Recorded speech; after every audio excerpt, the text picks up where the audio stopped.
Hey everyone, Brian Barletta here from Sounds Profitable, and welcome to our first live streamed version of our product deep dive series.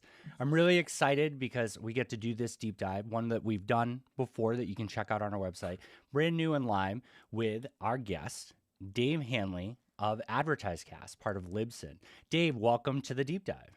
Hey, Brian, thanks for having me. Yeah. So, Dave, we got to do this before, and the fun of the deep dives for me has always been the on demand nature of it because with like podcasting, having editing is great. But this is digging into new territory, trying to see who's available right now and get them some information about great Exactly. tools, right? And so I'm really pumped to dig into the AdvertiseCast platform. You guys were acquired by Libsyn and you've expanded the tool even more so. And hmm today we're going to talk about it from the podcaster side, correct?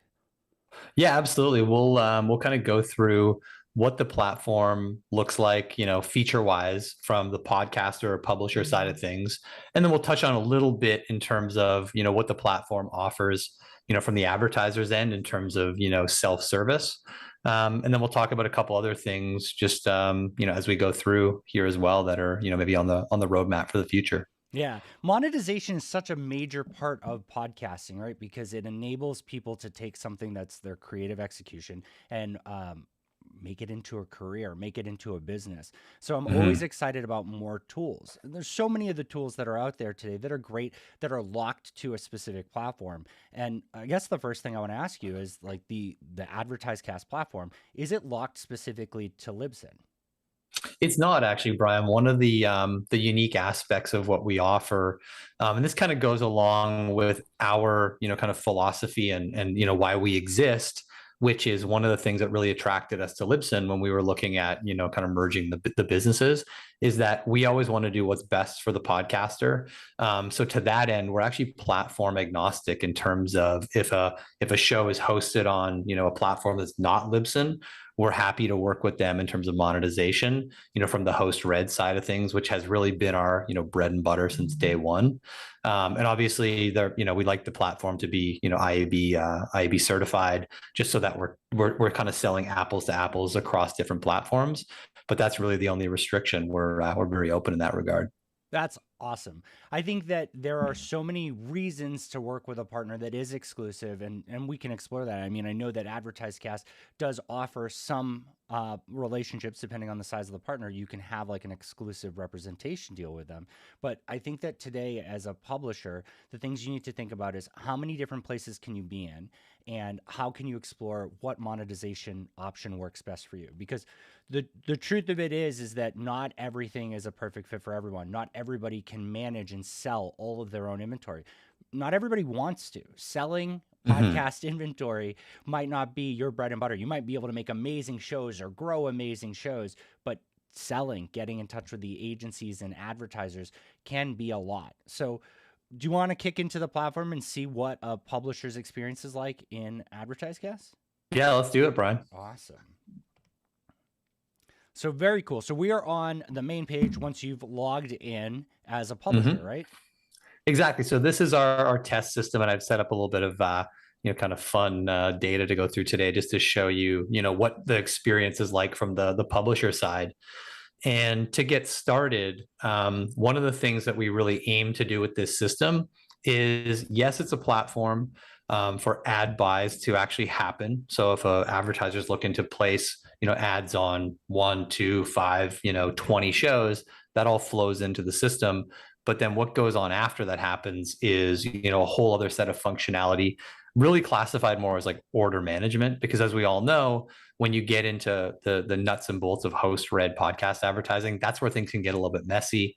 If someone's emailing around ad copy, asking for changes mid campaign, changing the schedule, that's where mistakes can occur. Yeah. And one of the things that we really pride ourselves in is having one place for the publisher, the podcaster to go, see what's going on at any moment, message our team. There's obviously a really great team behind the system that can help with all aspects of the campaigns, but just really trying to streamline things as much as we can with regards to this whole workflow.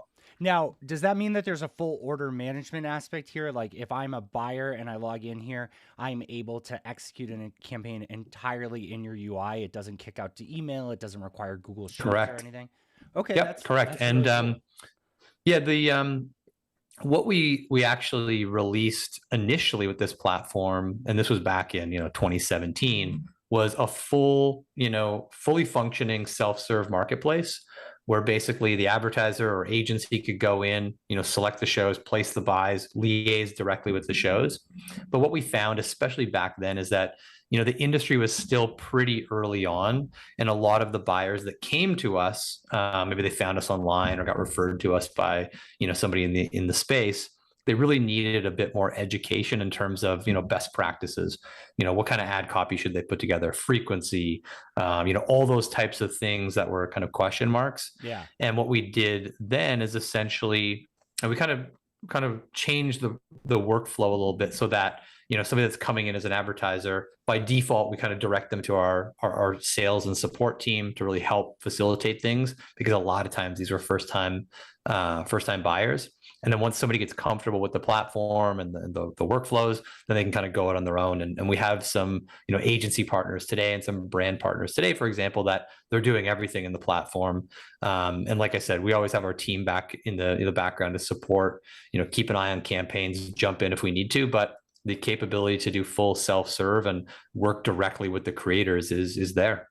And so that means that as a publisher, once I get myself set up appropriately and all my information listed, I'm using your tool to facilitate communication and execution and probably like trust a little bit there. Yep. Between myself and the advertiser. There's not necessarily an account manager sitting in between facilitating. Like, it's not like a hamster wheel type scenario. There's actually, the whole system enables us to communicate and execute the campaign. Yep, correct. Now, with that being said, like, our team does execute a lot of campaigns for certain brands and agencies because that's, the kind of service they want, but it's set up for full self-serve where, there's nobody in the middle facilitating it. It's just happening right through the platform. Yeah. And to be clear there, that is you providing a service where someone on your team uses the same tool that those buyers could use anyways, but they're executing it because they want to manage service offering. Correct. Very cool. Yeah. So yeah, Brian, let me jump in here and just kind of show you some of the publisher features behind the scenes. The first thing to note, and again, I'm logged in as a publisher here. The first thing to note is when you actually come into the system, you have the ability to obviously, set up, maintain, update your actual listings, meaning the actual podcast that you've got listed for sale in the marketplace. You can see here that I can actually go ahead and add another podcast. So the system's set up for publishers that have one or many podcasts underneath their account. Yeah. So we have quite a few cases today where there's like an independent creator that has one show. And we have quite a few networks that might have, 2, 3, 10, 20 shows. And then we have the ability to set up different permissions underneath those networks so that you can kind of have some, different workflows there depending on how you want to work. We do also, as I'm going to go ahead and add a podcast here just before I do that, we do have the ability to actually do YouTube as well. As we all know, YouTube is definitely becoming a podcast consumption destination. We can kind of set those up in two ways today. We have some creators who are strictly YouTube, and then we have some that are what we call simulcast, where it's a combination of both, podcast and YouTube, and we can kind of combine that into, one reach there. So let me just go actually grab here, just on my other screen. I'm just going to copy an RSS feed, so I don't have to type that in. And the nice thing we have here is the ability to just import the RSS feed to bring in all the pertinent information for this amazing show here. Sounds profitable. And really that pulls in obviously the cover art, description, categories, etc. And then really all I need to do here once I get set up is determine, hey, what am I actually going to sell, and kind of configure a schedule and certain things that are required from the advertising side. So for example, we can put in here downloads per episode. I'm sure this is a massive show with, hundreds of thousands of downloads. And I can now determine, my publishing frequency, episode lengths. We can also set up here, what are you actually, offering for sale? Gotcha. So you can have a certain number of pre-rolls, certain number of mid-rolls. And then in terms of the actual ad formats, we can support baked in, we can support DI, both on an episodic and a catalog basis. We always kind of look at each podcast individually, and this is something that a lot of podcasters will lean on us, for our expertise, is to say, what's the best way to monetize this show? Because we're a strong believer that it's not like a one size fits all. Like, okay, Completely everybody agree. should be doing, dynamic full catalog, or everybody should be doing baked in. We find that different, scenarios require a different approach. Yeah. And we do both, both today. Now, real And quick, yeah, if we can we scroll back up a second? There was an area sure. that said verification. I thought that was really neat because a lot of this is self-submitted data. The ad Correct. verification up there, it says that I can submit a PDF, a document, an image of some sort, and have it verified. So this is showing from my hosting provider the downloads that I assume my IAB certified hosting provider has listed for my show, and it's Correct. manually reviewed by someone on your team. Yep. So this is the first step, Brian. When somebody submits their show, this verification goes off to the team. And we have basically a workflow in place where we review that.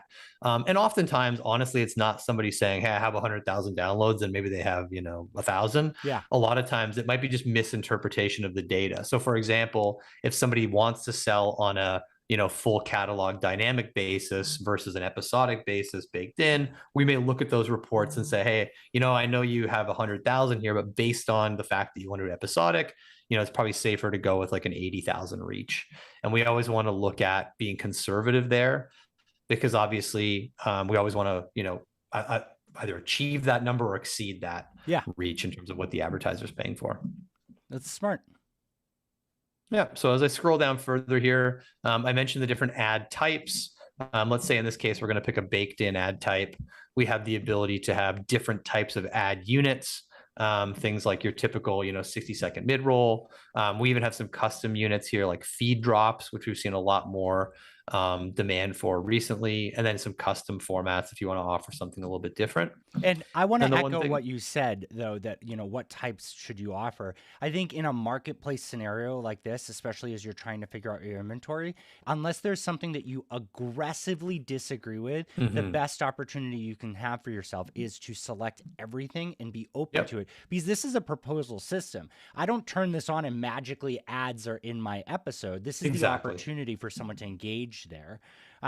So that's really, like, I would check off all those boxes, and you're allowing so much granularity here. I mean, the mid-roll, pre-roll at 30 or 60 seconds, which I do feel have become the standard sizes. I feel like we're moving away from longer formats. People are exploring shorter formats, which is interesting, but that falls into custom ad. I love the feed drop pricing. I don't feel as an industry we have solidified that as well as we can. And what excites me about you having it here is AdvertiseCast has had a great resource for people to look into to see what the average CPMs are for your whole network, right? Like that is, or your whole marketplace. That's been a very, very powerful tool to tell people where prices are going. So I'm excited to see that expand to represent feed drops. But this is really robust. This lets you break down and show what your standard rate card is for any of these. But if I set a price here, can I make a discount or can I change it in an individual deal? Yeah, absolutely. So in this case, let's say I'm going to put in a 60-second mid-roll. I have the ability to set up my pricing. As you can see here, we do guide in terms of where we think you should be. In this case, $25 CPM recommended. You can obviously override that if you really want to get, specific. You can make it, 25, 50, or whatever the case may be. But we always try to offer guidance. And as you mentioned, Brian, we're very transparent with, the rates. We publish those rates on a monthly basis based on actual orders executed that month, not based on, something we made up. It's literally, here's everything we sold this month and everything that ran, and this is the rate. And obviously it varies. Like we have shows that are highly in demand, B2B type audience that are $35, $40, higher. And then we have some shows that might not be, or genres that might not be as high demand. And those are, maybe in the high teens or low 20s.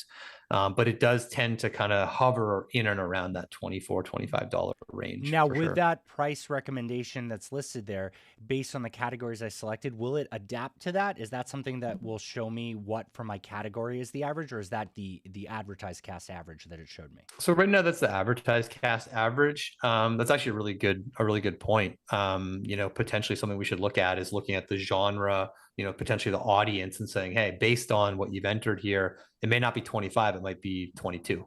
Gotcha. Love that idea. I'm going to steal that one from you. Anything that helps. I think that that's really important because Yeah, for exactly sure. what you said. I mean, sounds profitable on a CPM basis probably doesn't make sense for most people, but it's niche. It's very specific in how it Yeah. works.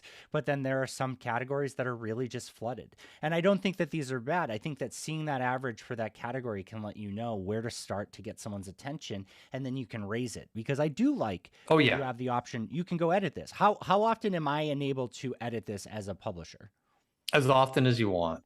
Yeah, That's very you cool. can edit it on the fly. We do have a process in place that actually there's like a lag. If somebody say your show grows from 100,000 an episode to 120,000, we have a lag period because we might have a bunch of proposals out there at the 100,000 before that 120 kicks in. I think it's a 30-day Gotcha. lag. But in terms of rates, you can edit that on the fly. And like you said, um, we do look for some flexibility in some cases. Someone wants to buy 12 episodes of the show. Well, maybe there's a bit of a volume discount. We like to offer a lot of flexibility to the Yeah. to the buyers, and frankly, that helps to get deals done for the podcaster. And as you mentioned, this is very often like a starting point. We always say, hey, start at 25. If you're getting crazy traction and we're selling out, is the rate, supply and demand, right? I completely So agree. that's definitely something we subscribe to. And that lag is really attractive too. You've said all these safeguards that some people might see as not filling 100% of the inventory, but I don't think a marketplace really should be seen as that. It's sales assistance, right? There's some people who will strike it rich on this platform, right? That will be able to sell out all their inventory, and that's great. But they'll develop relationships with partners that mean sell all the available inventory, not a set amount. And that's Yep. what you want to strive for. These safeguards prevent you from overfilling or a drop in downloads. You just had a unique spike and they accidentally estimated your total numbers off of that. Make goods and refunds are not fun, right? Like that's stuff we want Exactly. to avoid. So this is very protective of both sides. And for any publishers who feel like it might not fill 100%, I think that if you're growing fast enough to outpace this tool, it sounds like they have the support structure to work with you to take Yeah. care of something custom. Yeah. And as you mentioned, we have kind of different use cases. We have podcasts that are exclusively represented on the platform. Here's the only place you can buy it. And then we have a lot of shows where they might be doing it themselves. They might be working with some other partners. And this is just one source of their fill. Yeah. And frankly, a lot of times those kind of the latter will evolve into the exclusive relationships once they get on the platform and they go, man, this is great. We really like how the system works, and it kind of organizes everything and helps us manage our schedule and that type of thing. That's perfect. Yeah. So let me just go down a little further here. I mean, you can kind of spruce up your listing here, about the host, put in a nice headshot. And then one thing that's really important is we kind of ask some pre-vetting information up here, because what we found over the years is that a lot of times advertisers are looking for specific, hey, do you have children? Do you own a home? Are you open to some of the more, questionable categories, that type of thing? So that kind of helps as like a pre-screening exercise. And then we do have the ability to put in audience demographics. So this is one of the big things that we try to get all of our podcasters to understand that we partner with is like, who is your audience? Yeah. Because the advertisers, although they might think you have a great show, and they're buying your show, what they're really buying is the audience, and they need to Yeah. understand, gender, age, income, education, all that stuff that's relevant to the audience that they're trying to reach. Now, how often do you ask people to refresh that data? Again, it's really up to the show, as up to date as we can keep it, obviously the better. But generally speaking, we set this up front, and then we do send out some reminders, ongoing to say, hey, check your reach, check your demographics, make sure everything's up to date, because that's what's really going to help us, in terms of the sales process. If that's really up to date and really current, that's a great thing. That's awesome. I really do recommend that, because you might find that there are certain advertisers looking for people that make over 150,000 a year, and that's the most important thing for them. So having all of these things filled out where your audience leans towards will open you up to more options. You might look at it and it might not be favorable. You might be doing really well with the under 18 crowd just for Roblox, and we might have to talk about how we monetize that. But being transparent about that is going to lead towards long stronger relationships with these brands and with AdvertiseCast. And I Yep, also love that you have absolutely. percentage audience by country at the bottom. As podcasting is such a powerful thing worldwide, it is really important to identify that, yeah, maybe you have 100,000 downloads a month, but what percent is of the US population, right? Like that is really, really Yeah, important to exactly. highlight. And especially as the space has evolved, like early days, it was really important to understand this because if someone's doing a baked in ad, Yeah. they'd like to know, is 98% of the audience in the US or North America, or is it 60%? Now, obviously, with the advent of dynamic insertion, we can do geo-targeted campaigns if somebody only wants US or only wants Yeah. US and Canada and doesn't want anything else. But it's just really important for us to understand that, who the audience is, where they're located. Speaking on that topic, would you feel that the advertisers more interested in podcasting are starting to think more globally or at least further than the US? Like, has that sentiment changed towards buying globally, or are you coming across more global advertisers? I think it really depends. I mean, we definitely have some more globally focused advertisers. You can think of things like, online services, Yeah. things that are not geographically bound. Mm-hmm. I mean, for our purposes, we're as a company, we're definitely thinking, internationally. As you know, Brian, we just announced an acquisition of a company in Germany called Julep, Yep. which is basically the AdvertiseCast of Germany. Yeah. And so just a really great, addition for us to expand into Germany and other parts of Europe. So I think that's really smart, and I really like that mindset. I mean, yeah, look, a U.S. gambling company is not going to want any inventory outside of the U.S. in any mhm. capacity, but there are a lot of online services, and knowing that that's a priority for AdvertiseCast is very helpful. There are so many podcasters I come across that are just doing so well download wise, but when you break it down by country, they might only have 60 or 70% in the US and they're not quite sure what to do with the rest. So knowing that that can Mhm. be an area where you guys can help them explore makes this a really cool solution. Yeah. So yeah, let me just scroll back up to the top here, and obviously that's setting up your podcast. Love it. And then, as I mentioned, once that gets set up and submitted, that goes off to our team for an approval process. We might ask some questions, dig in a little bit in terms of the numbers and whatnot. Um, the other thing you can have here is, as you see what's going on with each of your podcasts, you can export an order history. That's useful if somebody wants to use that for their own kind of internal accounting. Mm-hmm. And obviously, the screen gets a lot more interesting if it's a network with 12 different shows or something of that nature. Now you handle the Um, finance aspect there, so the buyer pays you and you pay out to the publisher. yeah, absolutely. That's very So cool too. So a yeah, small that's team who's not prepared to sign all those contracts or really facilitate that many relationships with different advertisers gets the benefit of that too. yeah, exactly. And we can do some more, kind of advanced things at the network level. So for example, as an individual podcaster, this is pretty easy. I can set it up and go and say, hey, here's my account. I might want to have a certain payout. In this case, I'm getting paid out via this fake PayPal account. But in other Don't cases, send I me may have a either. network and I can set up individual different payout methods for each show. So Very we can cool. facilitate that as well to make life a little bit easier from the network admin side of things. That is really great. I think people, as we're exploring programmatic, as we're exploring things around second seat sellers and other relationships like this, it's very easy to look at the total CPM that you get if you sold direct and disregard the cost of the salesperson, the account management, the reporting, the finance, the bill, like the billing contract aspects. And just say, oh, it's a lower CPM with these tools, but like finance, as someone who had to learn that 2 years ago, how to bill and work with these companies, there are contracts I have out there that are just going to sit for a while because they have to go through legal. AdvertiseCast has worked to set up these relationships, these billing relationships with the buyer before they even start, and they have a payment relationship with you immediately. So those terms are clear, both sides are handled, and it's one relationship versus multiple. Exactly. And I think, Brian, that's one of the reasons why we've been successful. Early days, we were kind of specializing in the, kind of small to mid-sized podcasts. And obviously since then we've gone upstream and we have shows of all different, shapes and sizes. But early days, we did really well because when we're selling to a brand or an agency, if they were going to go direct to an individual show that has, 15,000 downloads per episode, they're going to scratch their head and go, does this make sense? Like from Yeah. an effort perspective. But when we send them an order and there's, 17 of those on the same order, it's one invoice, it's one order, it's one payment to make. Yep. And so we have had really good success kind of aggregating a lot of those together with our relationships and moving a lot of that inventory. Yeah, we can't understate the value there. I mean, like I said, CPMs, direct sales, don't take into account any of your personnel, any of your hours and your costs. Like, it's just a number that stands alone. These services take so much off your plate. They can even help you hold some of the hires that you were going to make in certain categories to prioritize other ones to get this stuff done. So big fan of the value that these solutions provide.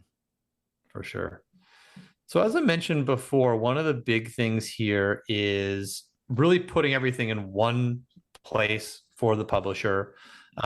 Just as an example, quite often when you're talking to a podcaster and asking, what availability do you have? You get a spreadsheet or you get a Word doc or some online tool.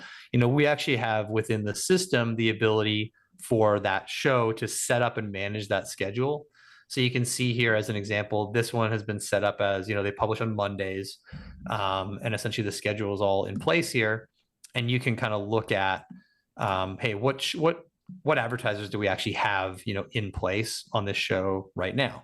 And what availability do we have? We even have the ability from the show side to go in and say, you know what, I'm actually looking to take, some time off around the holidays. I'm going to go in and actually modify the schedule here on the fly so that our sales team knows that this is no longer available on the 19th because they're going to be taking a vacation or something like that. And it's really good to know, did you sell an ad spot on this episode outside of AdvertiseCast, third-party order? I think about this a lot. There are no tools in most hosting platforms that I've encountered that allow me to identify a baked-in ad in any of my reporting, right? Like, so when I am setting up an ad campaign, it's only focused on what is going to serve, how it's going to serve in the future of it. If it's in the audio file, even if I know about it, I have to maintain another database of this. So this could be really neat for managing all of your orders, whether they're sold direct or through advertising. Yep, exactly. And this is really a feature for, obviously, if the show is exclusive with us, we've got a full calendar here. The reason why we have this button here is that if a show is just using AdvertiseCast to get 20, 30, 40% of their inventory sold, and they have stuff they're selling internally or with other partners, then they can use this to manage their entire schedule by basically marking off, hey, I don't have 3 spots available anymore, I've only got 2 because I already sold one of these to one of my direct brands. Love it. Yeah, so there's the schedule just kind of in a nutshell. Obviously you can expand that and look at different orders and different views here. You even have the ability to export the availability. So very often a buyer will say, hey, what do you have coming up in Q4? Instead of literally typing out all these dates again, you just hit export and it puts it into a little Excel sheet. So try to keep things really, really simple. And then the next thing I'm going to show here is what we call the dashboard. And this is literally, kind of the heart of the workflow in here for the podcaster. And we kind of break everything into specific sections. So at the top, we get a little bar here showing, hey, what do you have pending approval? What's in progress in terms of like dollars? Again, if you have multiple shows, that you'll have the ability to break these out and kind of filter them here. In this case, it's simple. There's just one show. Yep. And then I've got a bunch of things that I need to do. So first, I have some new orders that have come in that I can review or approve. In this case, I've got an order from Tomato King and UUndies, a lot of our nice fake advertisers here in the test system. And I can go in and I can simply click on this to review the order. And as you mentioned, Brian, the nature of this platform is that it's not like you sign up and boom, you get ads in your show. All these are host read ads. All of these are essentially opt-in, where you get it, you review, and you say, not for me, I'm going to decline that. Or you get it and you review it and you love it. Hey, here you go. I'm going to take this. I'm going to approve it, and I'm even going to put a message in here and say, thanks. This is my favorite. My favorite brand. I'm going to go ahead and approve that. Now, if I work with a brand really well and I want to auto approve them, do I have the option to do that for the future, or do I still have to set each one as approved?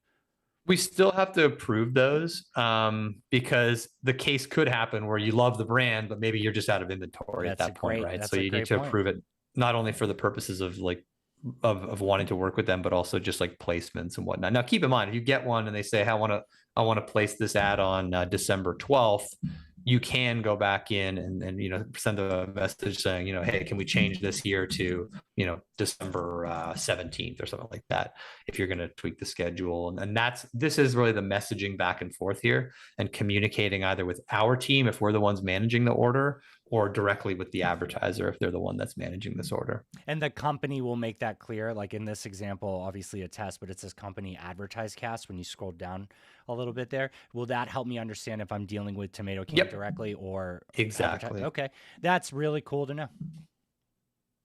And there actually is another step within the dashboard. I don't have any showing in this dashboard example here, but there's actually another one up top, which is what we quite often do, really for advertiser experience, because what's not a great buyer experience is you get a list of shows, you love all 10 of them, you say, let's do this, and then it comes back later on after you've written the order and saying, well, these 4 are not available, or they don't want to work with you, or whatever the case is. So we actually quite often pre-vet the brands before they even make it to order, just to make sure that we're not going to have that kind of wrinkle in the process. So there's another one up here where it's like, hey, we have this client, they're interested potentially, are you in or are you out? And it's literally just like a check or X as to whether you're interested in working with that brand.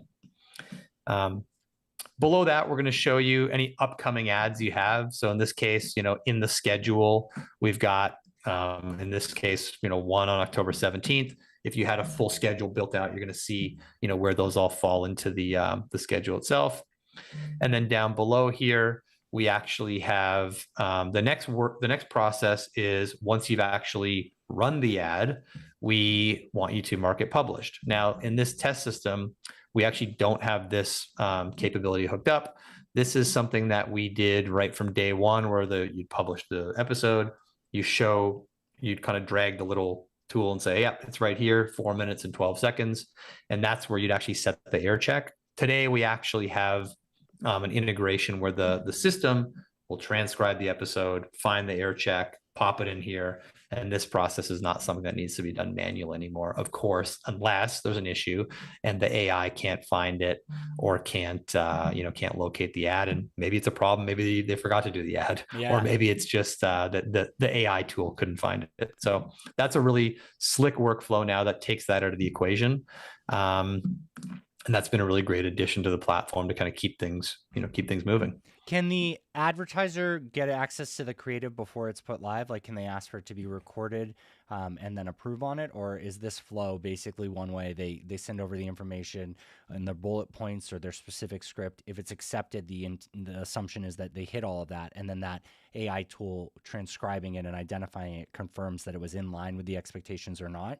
Or can I ask them to send me the audio first if I'm a buyer? Yeah, in the case of dynamically inserted ads, we do allow the advertiser to kind of preview that up front. Very cool. In the case of baked ins, it's kind of hard to do because what we don't want is the host to have to go back and edit their whole episode. So, but what we do certainly encourage is, hey, if I have a campaign here, it's 4 spots over the course of 2 months.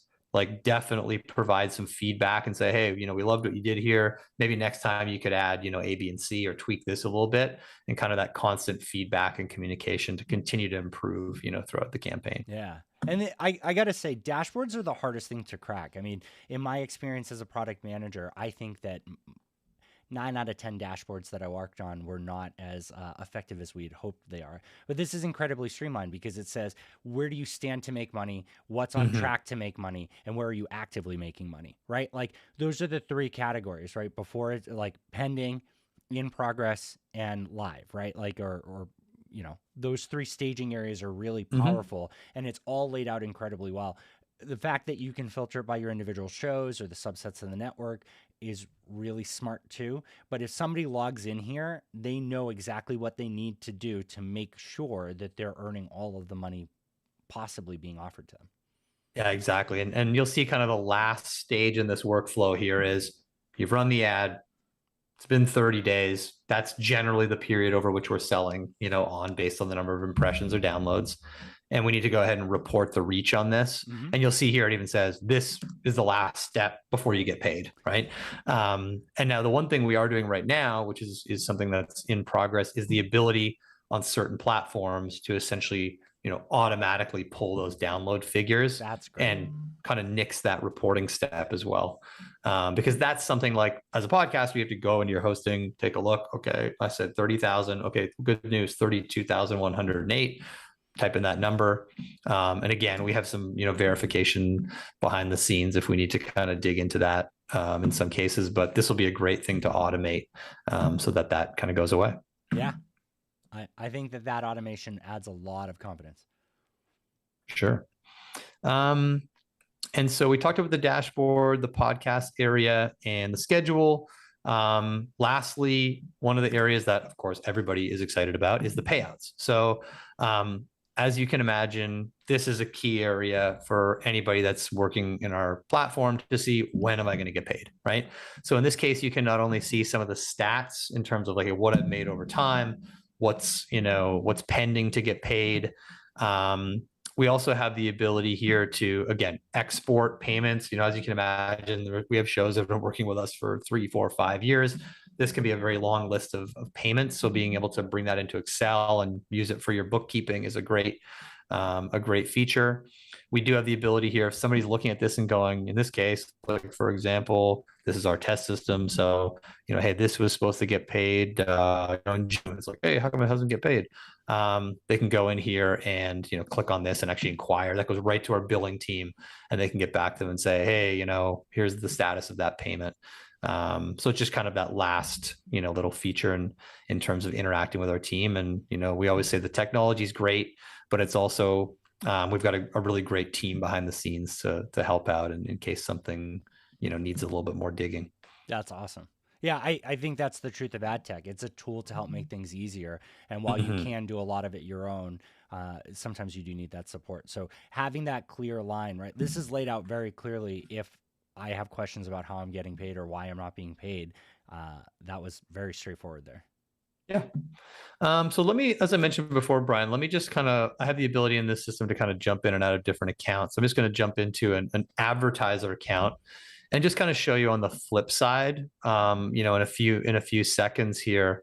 It definitely mirrors, a lot of what you've seen here, because obviously it's just kind of the reverse view of what's going on the publisher side. From an advertiser perspective, I have a different dashboard. Instead of, my ads that I'm going to run as a publisher, I can go ahead on the advertiser side and take a look at my dashboard in terms of what shows am I running on, what's the status of those campaigns. For example, if I've got this campaign that's running, I can click on this and come in and directly message, the podcaster and say, great. Mike's blocking my keyboard. Great read on the last one. Provide some great feedback, or ask some questions, see if they can tweak a couple things, and really interact directly with the show. And our team uses the exact same messaging functionality. You get an email every time there's a message that comes through. You have the ability to attach documents, updated ad copy, all that type of thing flows right through the system here.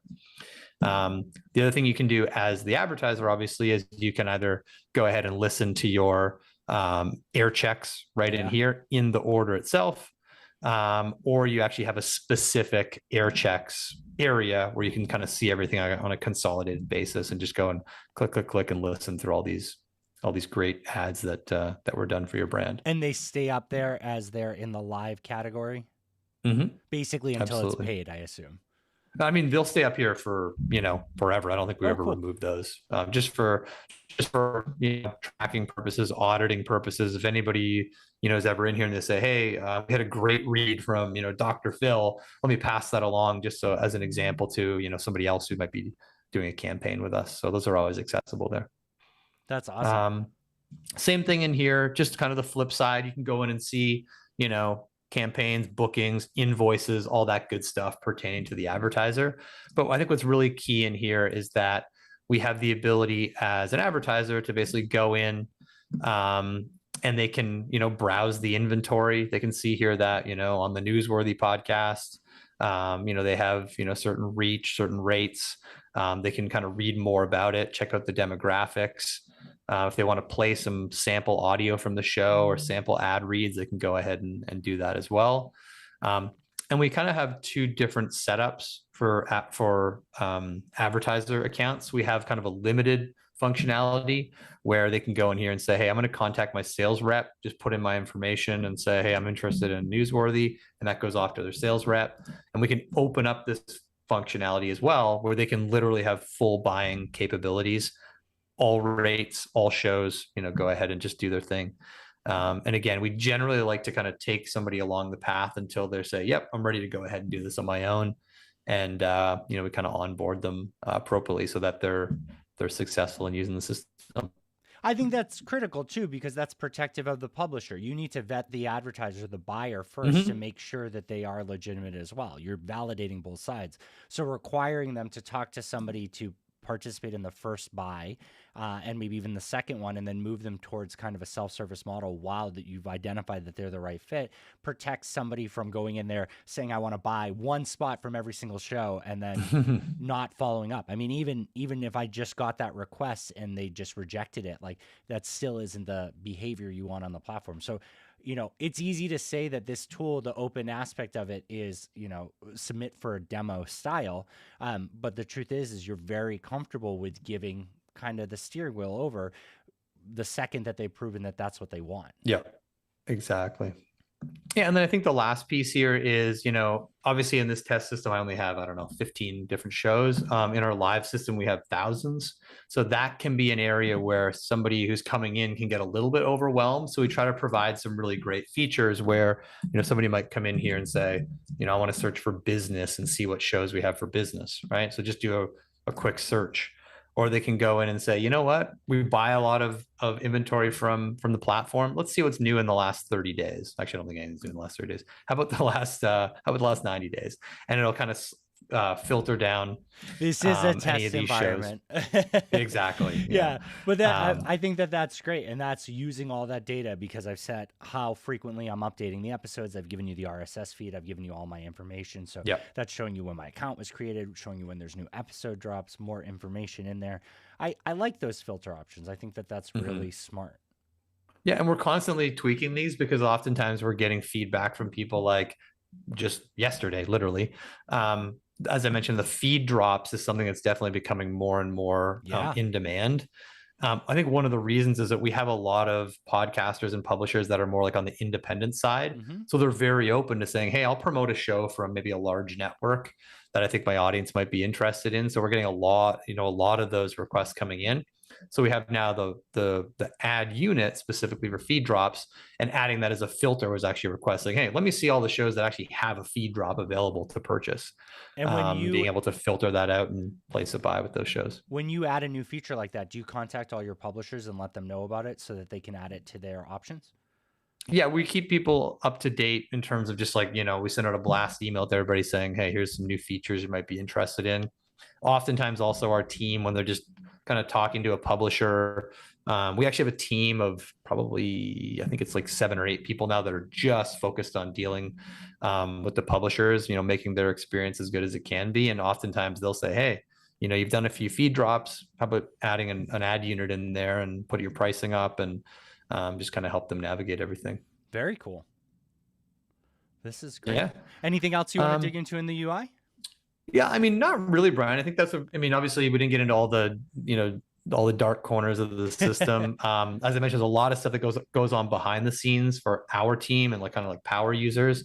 That's not really relevant to today's, discussion. But I think the last piece is just around, we have just recently launched our Libsyn programmatic offering. Yeah. We call Libsyn auto ads. That's something that we're definitely seeing a lot of uptake from the podcasters that we work with.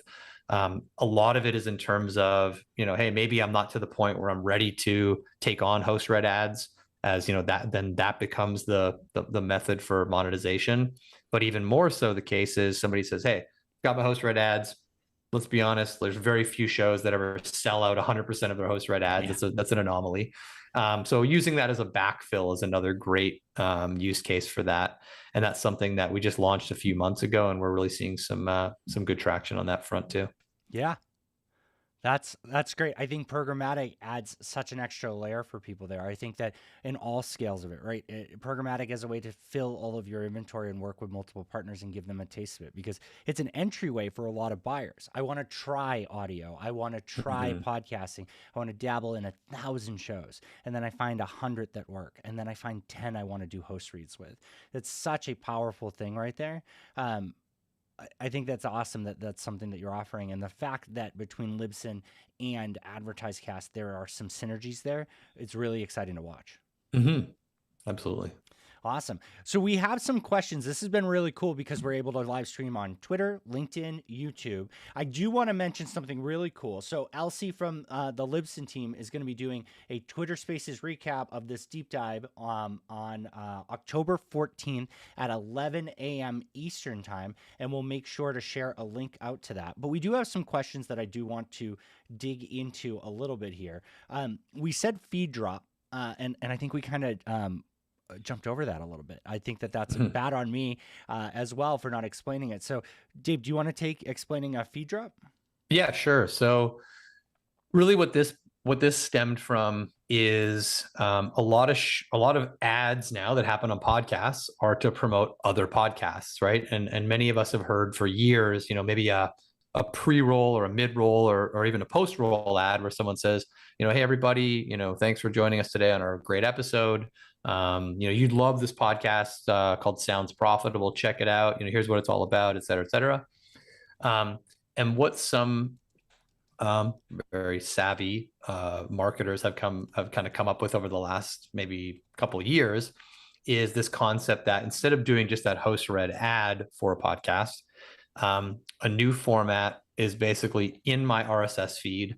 I'm going to have typically an intro as the host saying, hey, everybody, today we have a special treat for you. We've got either an excerpt or a full episode from this great podcast called Sounds Profitable. You can get it wherever you get your podcasts. And just stay tuned here. And we're going to play, some of Brian's great show. And then literally it's an episode or a piece of an episode in my feed that essentially aims to, introduce people to Brian's show and drive them over to become subscribers. And I think it's been really effective, which is why people are really gravitating towards it. Me personally, I've heard a couple of feed drops and I go, well, that show sounds pretty good. I'm going to go check that one out and maybe subscribe and listen to a few more.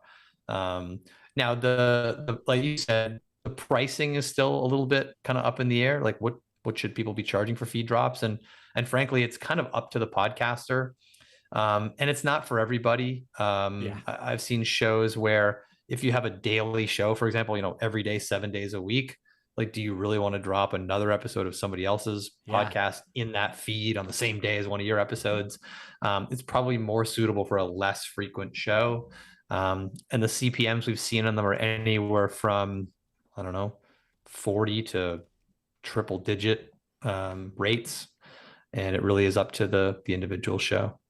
Gotcha. That's good to know. We did one. I use it for when there's a show, when we want to take a break, or there's a show that I'm really passionate about and sounds profitable, to say like, absolutely, I love this show and I really want you to go experience it. I think we did it with Midnight Burger once with their advertising episode. They had a whole like a narrated article, an audio drama episode about ads, and it was very funny. And then Shameless Acquisition Target, another one that's valuable for the industry. It was fun because it gave me a week off, and it also gave people a piece of content to listen that I said I enjoy, and because you listen to me, I think you'll like this. No, that's a great idea. I mean, if someone's dying to take a week off,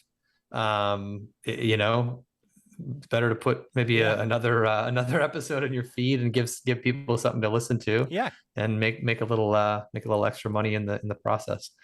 We got 2 questions about the size of podcasts that can work with AdvertiseCast. Is there like a minimum downloads per episode per month, or how do you quantify how big you have to be to work with AdvertiseCast? So what we've really seen is that the number at which a show becomes interesting for an individual podcast, host read, ad placement is around the 10,000 mark. And that can either be 10,000 downloads per episode or 10,000 impressions in a dynamic, block. And that could be run over, a week or a month or whatever the case may be. We definitely are experimenting with the concept of kind of bundling together shows to give them kind of an avenue for host-read ads and just kind of getting their feet wet. But what we've really seen is that for shows that are kind of underneath that threshold, the auto ads, kind of programmatic route is definitely the way to go to generate, some real revenue. And then you may get the odd, host-read opportunity, but it's really probably more suitable for the auto ads route below 10,000. That's not a bad thing. That means that you have an offering for everybody, and the fact that you want to explore it. I mean, I think what I'm really taking this to mean is most podcasters have a path to work with you and should be talking to you as well, because if it's not a good fit today, it could be in the future. And just getting associated with that mailing list or being able to be in contact with you is really powerful. Yeah, and we're also looking at ways where we can help monetize, but we can also help those shows develop, because we've seen many times over our over our history where a show has 7,000 downloads per episode and the thing just takes off, and if we can be a part of that early on and help in any way, like we absolutely love that, because those shows could turn into the next 70,000 or 700,000 downloads per episode shows. Yeah, it's something that I think we skip over in podcasting, is that like there's still such a sense of community. I mean, obviously you guys are working with thousands of podcasters, but people kind of skip over the fact that it feels good at a company like what you do and what I do. If we can help monetize and help grow somebody, if we're a part of their path and their success, we want that, and we find a vested interest in helping them further and 100%. further and further. So shows that start small, that we can grow, that we can find success with, are the ones that we continue to help as they get bigger and bigger. And we want that. We want to say, Yeah, it sounds absolutely. profitable, that AdvertiseCast, that all these companies helped build that show and enabled whatever they do in the future. So Yeah, as a really prime example, I mean, even two of the shows that are on the, we're on my test system there, the Newsworthy podcast and Darknet Diaries, both of those shows came to us when Erica was on the Newsworthy and Jack on Darknet Diaries, they still had jobs, right? Yeah. And they were kind of getting started, and they both have made it their full-time career. And we love that. That's what gets us up in the morning. Yeah. Those are great shows. Both great shows with great people I've had a chance to work with. Yeah.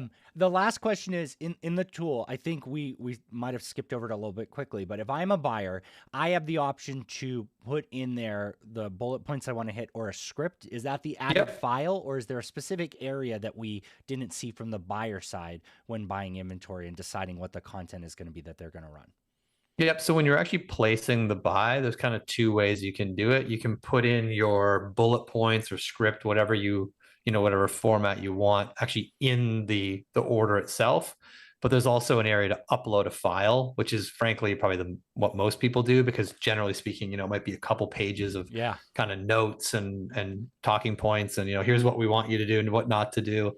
So that's how the ad copy gets delivered. And keep in mind, throughout the campaign, you may update that, 1, 2, 3, 10 times, depending on how long that campaign goes. And you can always go in the system, upload that new copy, and it'll get distributed out to the shows. Yeah, I think that's an area that I'm excited to see you guys expand on, because you're able to see all these copy notes and everything that's in there, building it more into the platform, making it more of an option, and being able to see revisions and requests to changes, or comparing it against the ad check or the air check. I think that's going to be really powerful. But this step here is really great too. But you're right. A lot of these things could be a 30-second ad. You could end up with 3 pages, because they need to tell you the background of the company. They need to tell you what's worked for them and hasn't worked for them before, give you options and bullet points to dig through and types of stories. And remember, a lot of these companies, especially the direct response ones, are sending products too, so you can have a personal endorsement. So that 3 pages might be even describing how you experience the product too,